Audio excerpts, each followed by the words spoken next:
আওয়ামী লীগ শাসনামলে অন্যতম আলোচিত ছিল আয়নাঘরে আটকের ঘটনা। বিরোধী মতাদর্শ ও দলীয় ব্যক্তিদের গুম করে সেখানে রাখা হয়েছিল বলে অভিযোগ রয়েছে।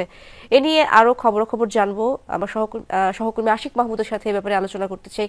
আশিক, গুম কমিশনের রিপোর্ট এবং অন্যান্য তথ্যে আয়নাঘর সম্পর্কে কি কি জানা গেল?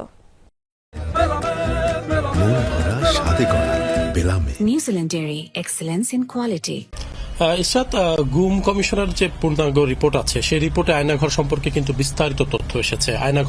আয়নাঘর কেমন ছিল, আয়নাঘর কারা পরিচালনা করত, কোন মতাদর্শের মানুষকে আসলে আয়নাঘর রাখা হতো, এই বিস্তারিত তথ্য কিন্তু গুম কমিশনের রিপোর্টে উঠে এসেছে। এবং এখানে কিন্তু একাধিক সংস্থার আয়নাঘর থাকার কথা বিভিন্ন সময় আমরা জেনেছি এবং প্রতিবেদনও কিন্তু সেই বিষয়টি উঠে এসেছে। এই জায়গাটি কিন্তু বিশেষ করে বলা হয়েছে র্যাবের দ্বারা আয়নাঘর পরিচালিত হয়েছে বেশি এবং র্যাব কর্তৃক গুম করা হয়েছে বেশি। এই চিত্র কিন্তু গুম কমিশনের যে রিপোর্ট সেই রিপোর্টে উঠে এসেছে এবং গুম কমিশন কিন্তু র্যাব বিলুপ্তির সুপারিশও করেছে এই অভিযোগের প্রেক্ষিতে। একটু জানাতে চাই, বিগত 15 বছরে অর্থাৎ আওয়ামী লীগের শাসন আমলে আয়নাঘরে আটক রাখা হয়েছে অসংখ্য মানুষকে এবং গত 5 আগস্টের পরে যখন শেখ হাসিনা সরকারের পতন হয় তখন এই আয়নাঘর থেকে বেশ কয়েকজন বের হয়ে এসেছে। তাদের সাথে কিন্তু আমরা সরাসরি কথা বলার সুযোগ হয়েছে। তাদের অভিজ্ঞতা আমরা যখন শুনেছি, যে অভিজ্ঞতাটা শুনেছি সেটি অত্যন্ত মর্মান্তিক, অত্যন্ত বেদনাদায়ক যে তাদেরকে কাউকে 4 বছর, কাউকে 5 বছর ছোট্ট একটি 2 ফিট বাই 3 ফিট একটি ঘরের মধ্যে তাদেরকে রাখা হয়েছে। তাদেরকে পচা বাসি খাবার তাদেরকে খেতে দেওয়া হতো, চোখ বেঁধে তাদেরকে বাথরুমে নিয়ে যাওয়া হতো এবং তাদেরকে বাইরের কোনো আলো বাতাস তাদেরকে দেখতে দেওয়া হতো না। এই চিত্র, এই পরিস্থিতির মধ্যে কিন্তু একজন মানুষের, আপনি একটু চিন্তা করবেন যে 2-3 ঘন্টা এই পরিস্থিতির মধ্যে যদি একজনকে রাখা হয় সেটি আসলে কতটা বেদনাদায়ক। তাদেরকে সেই জায়গায় 2 বছর, 3 বছর, 4 বছর তাদেরকে রাখা হয়েছে এবং তাদেরকে নির্মম নির্যাতন করা হয়েছে আয়নাঘরে রেখে। যে কোনো ধরনের ভিন্ন মত যদি কেউ পোষণ করেছে তাকেই আসলে সাদা পোশাকে গুম করা হয়েছে। তাদেরকে গুম করে একটি ঘরে এক জায়গা থেকে আরেক জায়গায়, আরেক জায়গা থেকে আরেক জায়গায় নিয়ে যাওয়া হয়েছে। যারা আয়নাঘরে ছিল তারা তাদের অভিজ্ঞতায় বলেছে যে প্রথমে একটি জায়গায় নিয়ে রাখা হতো চোখ বেঁধে, তারপর সেখান থেকে 2 মাস 3 মাস পরে আরেকটি স্থানে নিয়ে যে রাখা হতো, সেখান থেকে আরেকটি স্থানে নিয়ে যে রাখা হতো, সেখান থেকে আরেকটি স্থানে নিয়ে রাখা হতো। এইভাবে করে তাদেরকে এক জায়গায় 2-3 মাস করে রাখা হতো। এটি আসলে তাদের আলো বাতাস, যে তারা দুনিয়ার যে আলো বাতাস দেখবে এটা কোনো কিছু দেখারই সুযোগ ছিল না।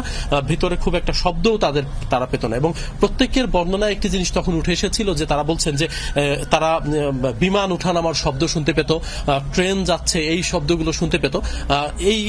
এই চিত্র কিন্তু প্রত্যেকের বর্ণনাতে এই একই চিত্র উঠে এসেছে। এবং এর বাইরেও ঢাকার বাইরে তাদেরকে বিভিন্ন সময় নিয়ে এক জায়গা থেকে আরেক জায়গায় ফেলে দেওয়া হয়েছে, চোখ বেঁধে ফেলে দেওয়া হয়েছে, এমন চিত্র কিন্তু আমরা দেখেছি। গুম কমিশনের রিপোর্টে কিন্তু এই যারা ভুক্তভোগী, যারা তাদের সাথে কিন্তু গুম কমিশন কিন্তু তাদের সাথে কথা বলেছে এবং তাদের সাথে গুম কমিশন কথা বলেই কিন্তু একটি পূর্ণাঙ্গ রিপোর্ট দাঁড় করেছে এবং একাধিক সংস্থা কিন্তু এই গুমের সাথে যে জড়িত সেটি কিন্তু গুম কমিশনের রিপোর্টে কিন্তু উঠে এসেছে।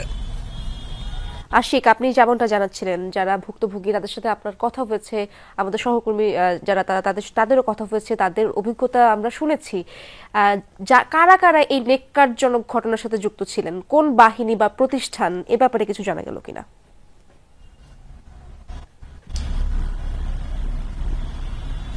বিশেষ করে যে বাহিনীর কথা গুম কমিশনের রিপোর্টে উঠে এসেছে, র্যাবের কথা। যে এই র্যাব আসলে এই ভিন্ন মত দমনে সরকারের একটি, অর্থাৎ শেখ হাসিনা সরকারের একটি নির্দেশনায়, শেখ হাসিনা সরকারের নির্দেশনায় এই যারা এই ভিন্ন মতের ছিল, অর্থাৎ যারা আওয়ামী রাজনীতির বিরোধী ছিল তাদেরকে আসলে দমনের জন্য একটি টিম করা হয় র্যাব সহ।